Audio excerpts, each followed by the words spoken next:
Padre en el cielo, te damos gracias por esta mañana, te damos gracias por el privilegio de estudiar la palabra, de poder estar aquí reunidos sin sufrir persecución por nuestra fe. Gracias por tu Espíritu que nos está enseñando tu palabra mientras que estamos en comunión contigo. Y pedimos que ahora podamos entender las Sagradas Escrituras y ser empoderados por tu Espíritu para aplicarlas en nuestras vidas por fe. En el nombre de Jesucristo oramos. Amén. Bueno, este es el pensamiento simple para el estudio esta mañana. A través de la fe en Jesús, nos convertimos en vencedores con Él, compartiendo su victoria en la cruz.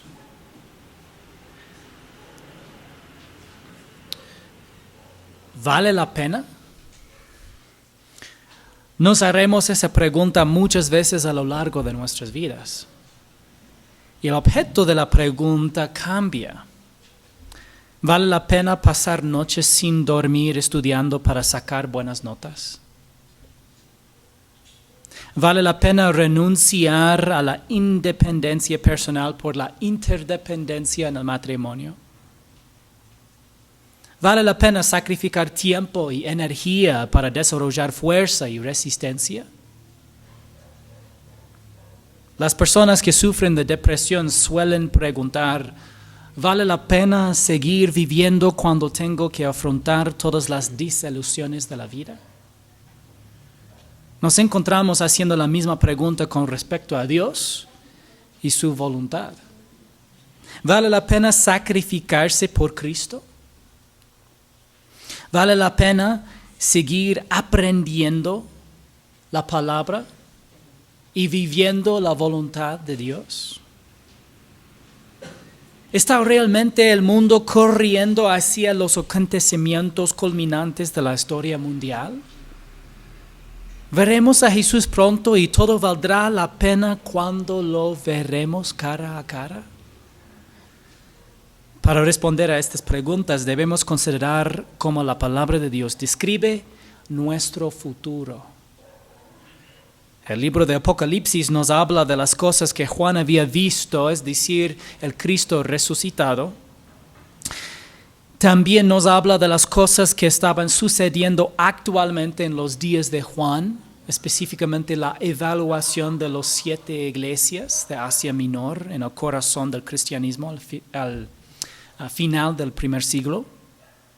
Y finalmente el libro de Apocalipsis nos habla de aquellas cosas que pronto deben suceder, eventos futuros históricos.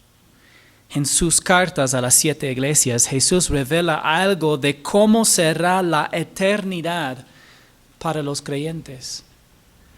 Al mismo tiempo nos recuerda nuestra identidad actual como resultado de quién es Jesús y lo que Él ha hecho por nosotros. A cada una de las 7 iglesias Jesús dijo estas importantes palabras. Y pueden abrir nomás sus Biblias en Apocalipsis. Vamos a estar en capítulos 2 y 3 principalmente. Dice Apocalipsis 3:6. El que tiene oído, oiga lo que el Espíritu dice a las iglesias. El que tiene oído significa el que tiene la capacidad de oír. Oiga significa que le preste atención. Que le preste atención. ¿A quién indicó el Señor que estaba comunicando las palabras de su carta? El Espíritu. El Espíritu. ¿En qué sentido estaba hablando el Espíritu a las iglesias? Bueno, las palabras eran de Jesús y dirigidas hacia Juan. Sin embargo, su naturaleza humana sigue la dirección del Espíritu. Y recordamos que Jesús tiene tanto una naturaleza divina como también humana. Y el Espíritu haría que las palabras de Jesús fueran comprensibles para el oyente. Cuando nosotros estamos leyendo la Biblia, cada vez que estamos leyendo la Biblia, el Espíritu Santo de Dios está intentando comunicar verdades a nuestros corazones. El Señor también comienza cada evaluación con las palabras, yo conozco. Yo conozco. La palabra de Dios presenta la naturaleza humana de Jesús con un conocimiento limitado, mientras que su deidad nunca dejó de saber todas las cosas. Después de su ascensión, la diferencia entre la revelación de la naturaleza humana y divina de Jesús es difícil a veces de distinguir. Pero incluso antes de la ascensión leemos esto acerca de Jesucristo en Juan 2, 23 al 25. Cuando Jesús estaba en Jerusalén durante la fiesta de Pascua, estamos hablando del primer año de su ministerio público. Muchos creyeron en su nombre al ver las señales que hacía. Pero Jesús, en cambio, no se confiaba en ellos porque los conocía a todos. Ellos confiaron en Jesús, pero Jesús no confió en ellos. Y no tenía necesidad de que nadie le diera testimonio del hombre, porque él conocía lo que había en el interior del hombre. El conocimiento de lo invisible y lo interno refleja la omnisciencia divina. 1 Samuel 16:7, un versículo famoso, dice: pero el Señor dijo a Samuel, no mires a su apariencia, ni a lo alto de su estatura, porque lo he desechado. Porque Dios no ve como el hombre ve, pues el hombre mira la apariencia exterior, pero el Señor mira el corazón. El hecho de que Jesús conozca nuestro corazón debería ser al mismo tiempo reconfortante y convincente. No hay nadie más perdonador, pero tampoco hay alguien más ofendido por nuestro pecado. De hecho, es la gran santidad de Jesús lo que hace que el pecado lo ofenda tanto. Su misma santidad hace que su perdón sea mucho mayor que la calidad del perdón que cualquier otra persona puede darnos. Al mismo tiempo, su amor motiva la profundidad insondable de su perdón. Es importante que recordamos cómo es Jesús y no convertimos en una imagen que refleja a nosotros. No es que no pasa nada y que a Dios no le importan nuestros pecados, sino no hay una persona en este universo más ofendida por nuestros pecados. Pero esta es la misma razón de que su perdón sea tan profundo y tan maravilloso. El hecho de que el Espíritu nos exhorte a prestar atención a estas palabras sugiere que naturalmente no nos concentramos en las cosas espirituales. Naturalmente no nos concentramos en las cosas espirituales. Naturalmente nosotros somos, como decía, como ve el hombre. Habla de nosotros. Nosotros somos los que vemos el exterior. Nosotros somos los que enfatizamos las cosas temporales y Dios es el que enfatiza las cosas eternas. Y es por eso que debemos optar por tomar estas verdades en serio, por fe. El Señor concluyó su evaluación de cada iglesia con una promesa al vencedor, dice Apocalipsis 2:7. El que tiene oído, oiga lo que el Espíritu dice a las iglesias, al vencedor le daré a comer del árbol de la vida que está en el paraíso de Dios. ¿Quién es el vencedor? Nos ayudará a comprender la identidad del vencedor al observar cómo Jesús usó la misma palabra en un contexto diferente. Entonces vamos a devolver el tiempo hacia atrás. La noche antes de morir en la cruz, Jesús dijo estas palabras en el aposento alto, en Juan 16, 32 y 33. Miren, la hora viene y ya ha llegado, en que serán esparcidos cada uno por su lado y me dejarán solo. Y sin embargo no estoy solo porque el Padre está conmigo. Estas cosas les he hablado para que en mí, en Jesús, tengan paz. En el mundo tienen tribulación, pero confíen, yo he vencido al mundo. Yo he vencido al mundo. Unas horas más tarde Jesús fue arrestado por una cohorte romana en el huerto de Getsemaní. Los discípulos se dispersaron y él quedó solo, aunque no del todo porque el Padre estaba con él. Jesús nos ofrece una paz que solo encontramos en su palabra. Eso no significa que no experimentaremos circunstancias difíciles, porque en el mundo, ¿qué tendremos? Tribulación. Pero Jesús nos da este aliento que Él ha vencido el mundo. Ahora, ¿cómo venció el mundo? El Evangelio de Juan está lleno de declaraciones prolépticas. ¿Ya? Y proléptica no se refiere a una condición médica. Significa que el hablante dice que ha logrado algo que tendrá lugar poco después de que haga la declaración. Es decir, cuando él dijo, yo he vencido al mundo, significa que el siguiente día vencería al mundo. ¿Ya? Pero es tan cierto, es tan seguro este evento futuro y pronto por cumplir, que él lo dice en tiempo pasado, he vencido al mundo. La mayoría de las declaraciones prolépticas de Jesús se cumplieron en la cruz, tal cuando él dijo, consumado es.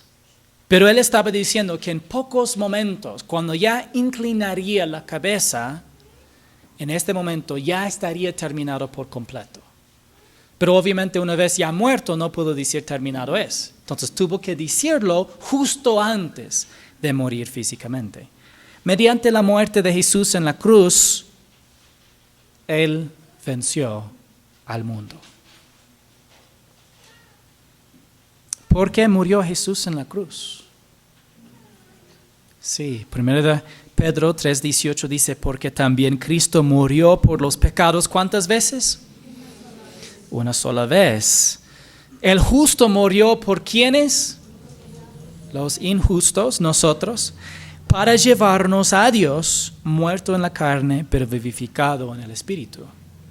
Cristo sufrió por los pecados, por los injustos, para llevarnos a Dios. En el fondo, sabemos que no cumplimos con un estándar de justicia que es mayor que nosotros mismos. De hecho, a veces nos atormenta pensar en todas las cosas que hemos hecho mal en nuestras vidas. Esto se debe a que Dios es santo, lo que significa que está apartado de su creación, es sin pecado, perfecto y justo. Y Él nos creó a su imagen y escribió su ley en nuestros corazones. Como resultado, si somos honestos con nosotros mismos, sabemos que hemos pecado. Pecado simplemente es una palabra que se refiere a pensamientos, palabras y acciones que son contrarias a la voluntad de Dios o a las normas de su justicia.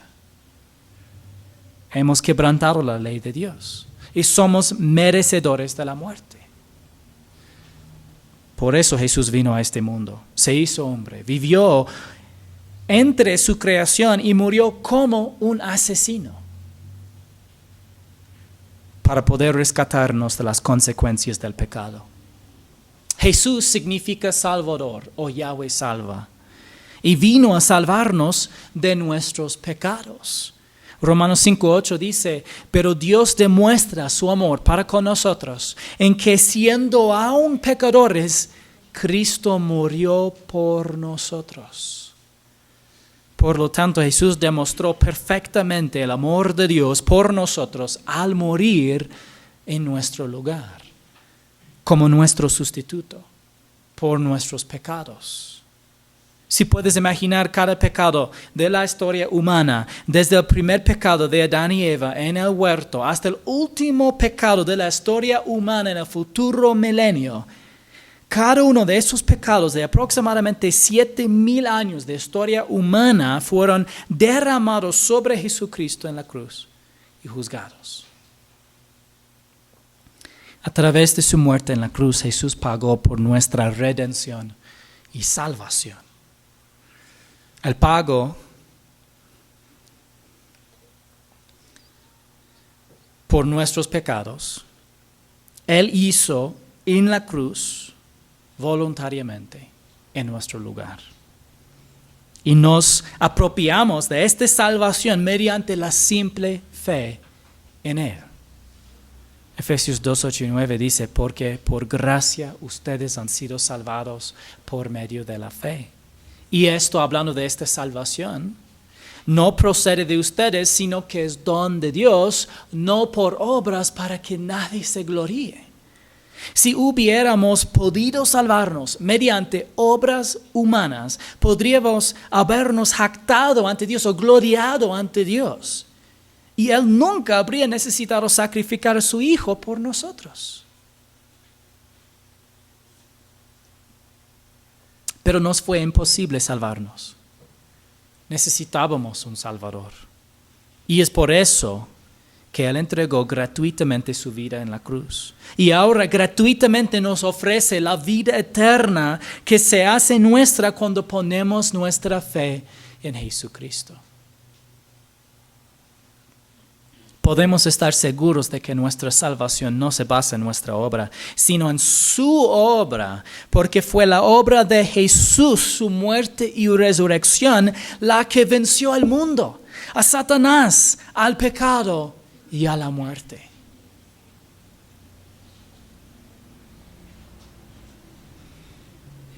El Apocalipsis revela a Jesús como el gran vencedor.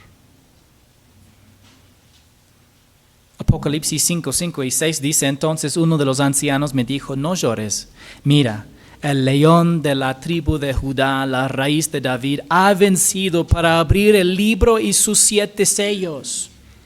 Miré y vi entre el trono con los 4 seres vivientes y los ancianos a un cordero de pie como inmolado, como un sacrificio, que tenía 7 cuernos y 7 ojos, que son los 7 espíritus de Dios enviados por toda la tierra. Note que el león de la tribu de Judá, la raíz de David, es el cordero. Y Él ha vencido como mediante su muerte ser inmolado por nosotros. Y de hecho, la representación simbólica de Jesús en la mayoría del libro de Apocalipsis no es el león, sino es el cordero. Y la razón es porque ha vencido mediante su muerte en la cruz. Entendemos cómo Jesús es el gran vencedor. También sabemos cómo venció mediante su muerte en la cruz. Pero ¿a quién le estaba haciendo Jesús sus promesas? Porque obviamente no estaba haciendo promesas a sí mismo. Hizo 7 promesas al vencedor. Entonces, ¿quién es el vencedor?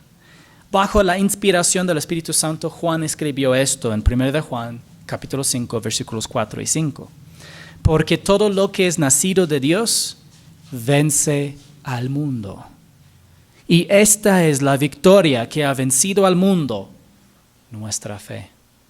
¿Y quién es el que vence al mundo sino el que cree que Jesús es el Hijo de Dios? Según el apóstol Juan, el vencedor es el que ha nacido de Dios, lo que se refiere al nuevo nacimiento espiritual. ¿Cuándo ocurre el nuevo nacimiento espiritual? Cuando ponemos nuestra fe en Jesucristo. Por eso Juan también dijo que el vencedor es el que cree que Jesús es el Hijo de Dios, lo cual se refiere a que Jesús es Dios. A través de la fe en Cristo llegamos a ser vencedores junto con Él. El apóstol Pablo escribió a los creyentes en Roma diciendo, pero en todas estas cosas somos más que vencedores por medio de aquel que nos amó. Somos más que vencedores por medio de Cristo. Más tarde el Apocalipsis revela esta verdad acerca de los creyentes en Apocalipsis 12, 11 diciendo, ellos lo vencieron por medio de la sangre del Cordero y por la palabra del testimonio de ellos. Y no amaron sus vidas llegando hasta sufrir la muerte. Este pasaje probablemente habla de creyentes que morirán por su fe durante el periodo de tribulación en futuro. Vencerán a Satanás y al anticristo por la sangre del Cordero. En otras palabras, a través de la fe en la suficiencia de la muerte sustitutiva de Cristo en la cruz, se convertirán en vencedores con Cristo, compartiendo su victoria sobre Satanás. Entonces, ¿cuáles son las promesas de Jesús al vencedor? Ahora sí, por favor. Apocalipsis 2:7. Al vencedor le daré a comer del árbol de la vida que está en el paraíso de Dios. Jesús promete a cada creyente, el vencedor, acceso al nuevo árbol de la vida que creará con nuevos cielos y una nueva tierra. Apocalipsis 2:11. El vencedor no sufrirá daño de la muerte segunda. Jesús promete a cada creyente que no sufrirá daño alguno de la muerte segunda, lo que habla del lago de fuego. Apocalipsis 2:17. Al vencedor le daré del maná escondido y le daré una piedrecita blanca y grabado en la piedrecita un nuevo nombre, el cual nadie conoce sino aquel que lo recibe. Entonces Jesús promete a cada creyente acceso al maná y darle una piedrecita blanca grabada con un nuevo nombre que refleja su relación con Dios.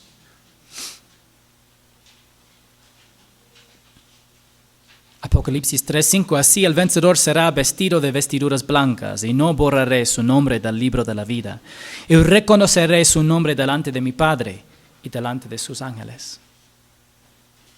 Jesús promete a todo creyente vestiduras blancas y la seguridad de su salvación. Y la seguridad de su salvación.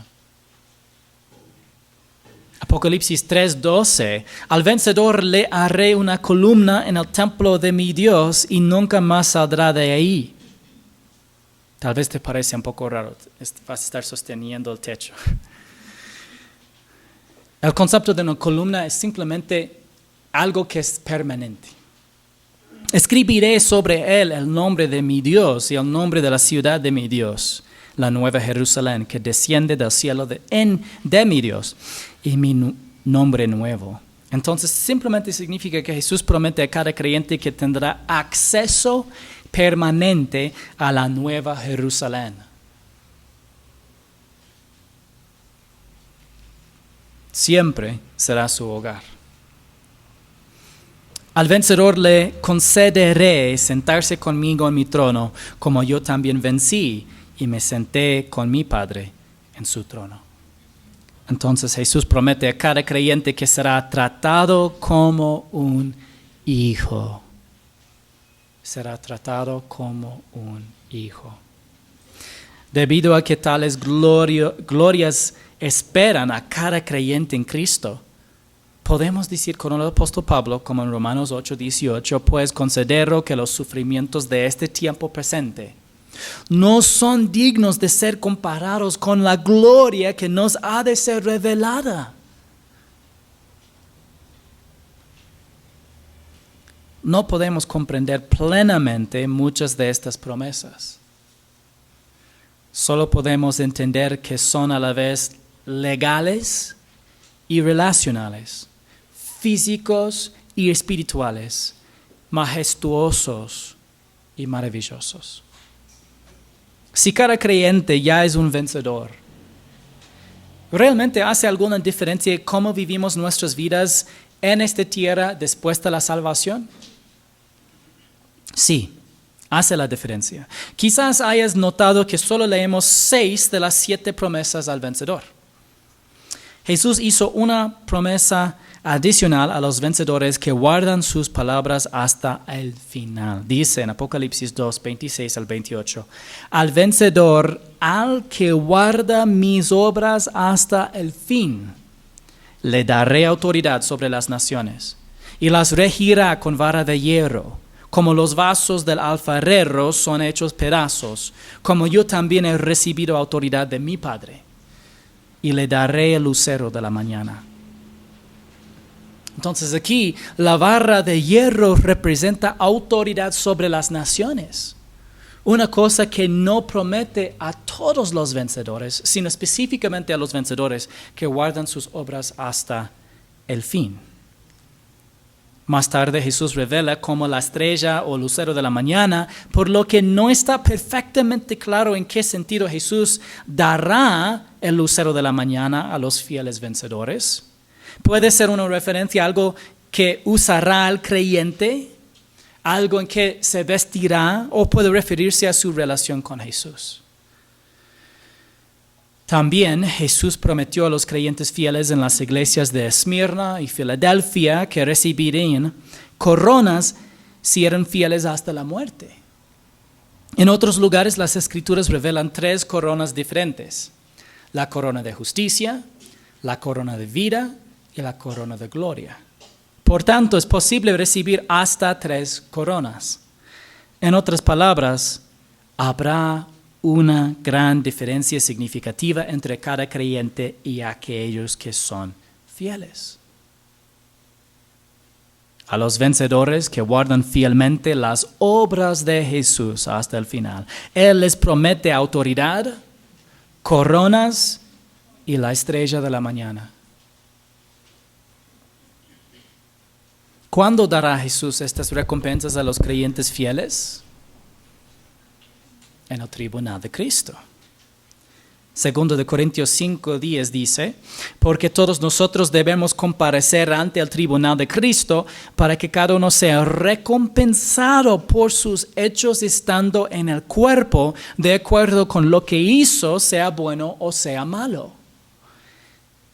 Pablo escribió 2 de Corintios a los creyentes en Corinto. Por lo tanto, todos nosotros debemos comparecer. No habla de todas las personas en el mundo, sino todos los creyentes. Anteriormente, Pablo dio algunos de los detalles de este juicio en su primera carta a los Corintios. En 1 Corintios 3, 11 al 15, leemos: pues nadie puede poner otro fundamento que el que ya está puesto, el cual es Jesucristo. Ahora bien, si sobre este fundamento alguien edifica con oro, plata, piedras preciosas, madera, heno, paja, la obra de cada uno se hará evidente, porque el día la dará a conocer, pues con fuego será revelada. El fuego mismo probará la calidad de la obra de cada uno. Si permanece la obra de alguien que ha edificado sobre el fundamento, recibirá recompensa. Si la obra de alguien es consumida por el fuego, sufrirá pérdida. Sin embargo, él será salvo, aunque sí como a través del fuego. Entonces Jesús es el fundamento de la vida de cada creyente. Está puesto el fundamento desde el momento de la fe en Jesucristo.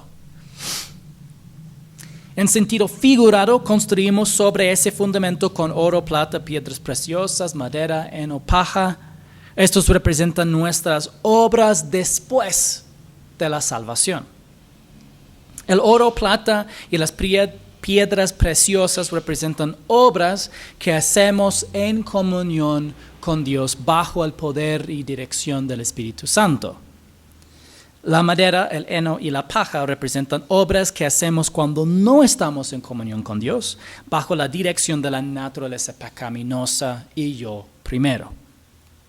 La diferencia entre ambos se revelará en el juicio por fuego. La obra de los creyentes, representado por los diferentes elementos constructivos, será probado por el fuego, y todo lo que sobreviva la prueba del fuego, es decir, las obras realizadas por el poder del Espíritu Santo de Dios para su gloria, representará recompensas eternas. Lamentablemente, algunos creyentes verán quemado todo su trabajo, todas sus obras, sufriendo la pérdida de recompensas, pero el creyente mismo será salvo. Esto demuestra algunas verdades importantes. 1. Algunos creyentes en realidad no tendrán recompensa en el cielo. Hay creyentes que han pasado la mayoría de sus vidas espirituales después de la salvación, fuera de comunión con Dios, no han crecido espiritualmente y no han sido fieles hasta el fin, y su obra se quemará y van a quedar sin recompensas en el cielo. Pero también el creyente nunca puede perder su salvación.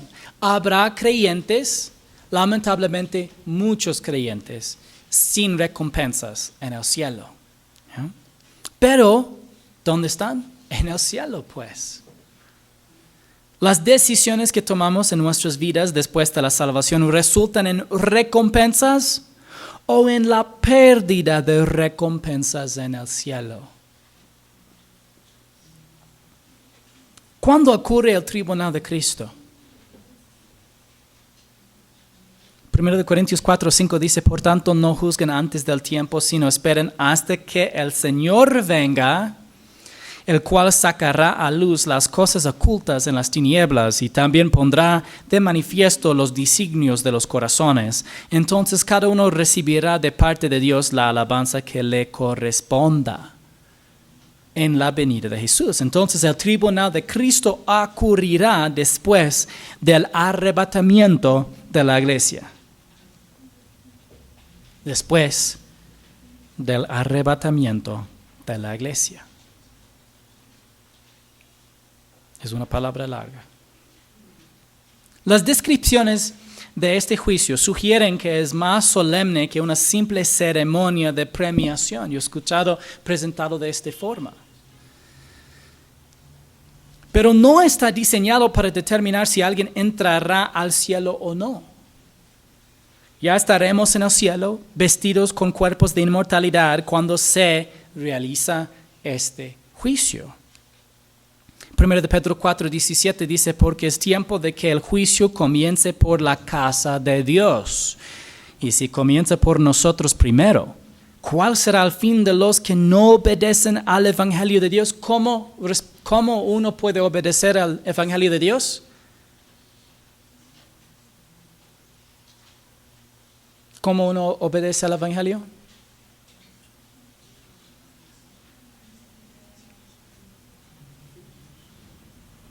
En serio, hermanos. ¿Cómo uno obedece al Evangelio? ¿Cómo? Creyendo. Pero hay que decir fuerte porque ustedes saben que soy medio sordo. Entonces, sí, creyendo al Evangelio, uno obedece al Evangelio. Entonces, el juicio empieza con los que han creído el mensaje del Evangelio, los hijos de Dios, salvados por la fe en Jesús. Las Escrituras dan descripciones claras de los participantes y las condiciones de cada juicio, lo que nos permite distinguir entre el juicio de los creyentes de la era de la iglesia. Ahí está el juicio de la iglesia, que se llama el tribunal de Cristo, a veces conocido como el bema, es la palabra en griego por tribunal. También el juicio de las naciones al regreso de Jesús y nosotros a la tierra con Él, y el juicio de los incrédulos o perdidos en el final de los tiempos. A la luz de las promesas para los creyentes fieles, podemos entender mejor la declaración de Pablo en 2 Corintios 4, 17 al 18. Pues esta aflicción leve y pasajera nos produce un eterno peso de gloria que sobrepasa toda comparación. Al no poner nuestra vista en las cosas que se ven, sino en las que no se ven, porque las cosas que se ven son temporales, pero las que no se ven son eternas. Esta declaración es similar a la que hizo Pablo en Romanos, pero la diferencia es que aquí demuestra que los sufrimientos de esta vida presente no son dignos, primero, no son dignos de compararse con la gloria futura que disfrutaremos con el Señor. Sin embargo, hay un mayor peso de gloria preparado para aquellos que fielmente soportan el sufrimiento por causa de Cristo. Hay una multiplicación de gloria. Como creyentes en Cristo experimentaremos 3 etapas de victoria. 3 etapas de victoria. Experimentaremos experimentamos la primera etapa de victoria cuando nos convertimos en hijos de Dios a través de la fe en Jesucristo. Entonces puedes ver la victoria sobre el mundo.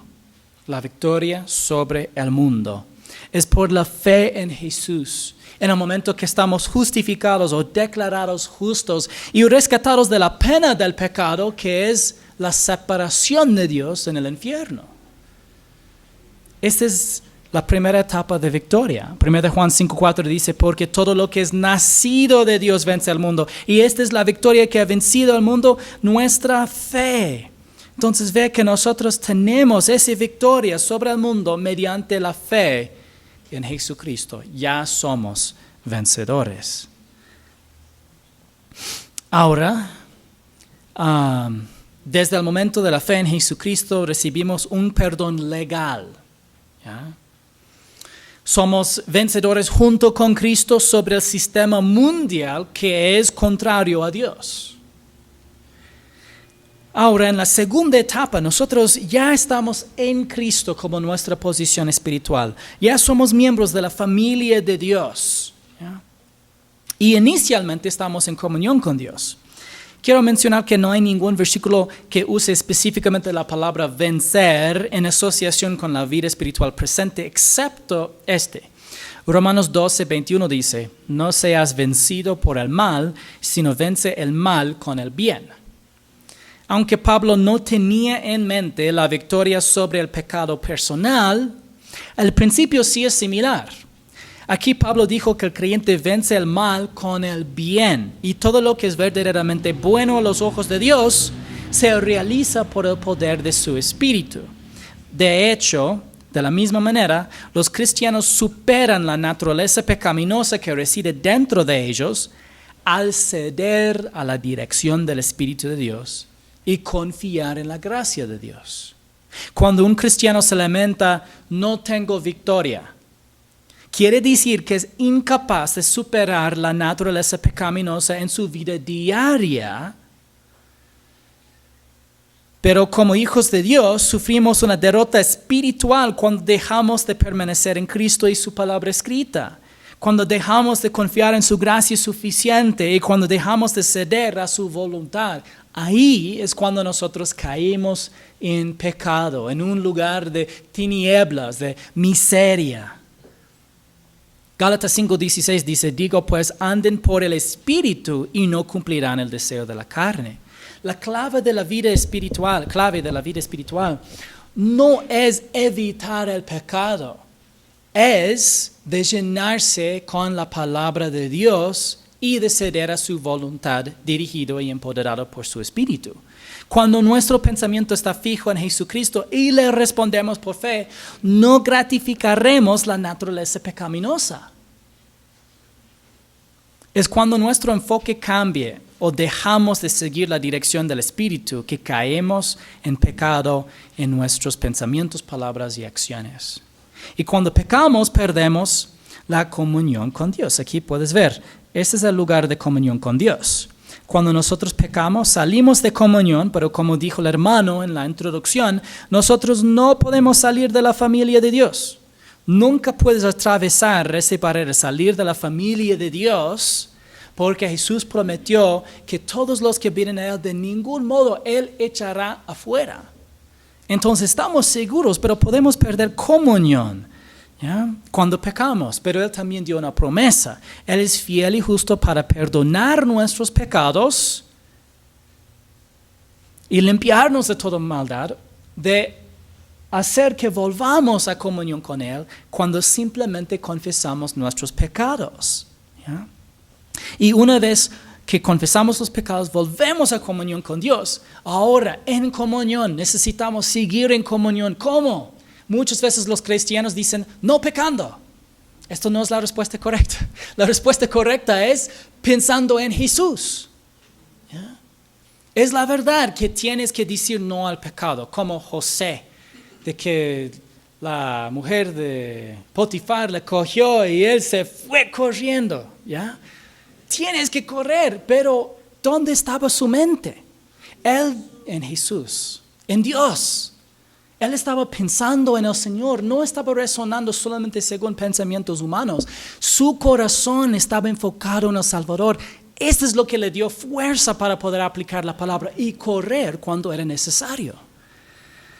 Pero entonces vivir por fe, en luz, comunión con Dios y gozo al resultado del poder del Espíritu en su vida. Y se ven la flecha que va más y más arriba, es porque progresivamente crezcamos espiritualmente mientras que estamos en comunión con el Señor. Usted, si tienes este en la hoja, yo sé que es un poco chiquito, estoy pensando tal vez la próxima semana en imprimir en una hoja un poquito más grande.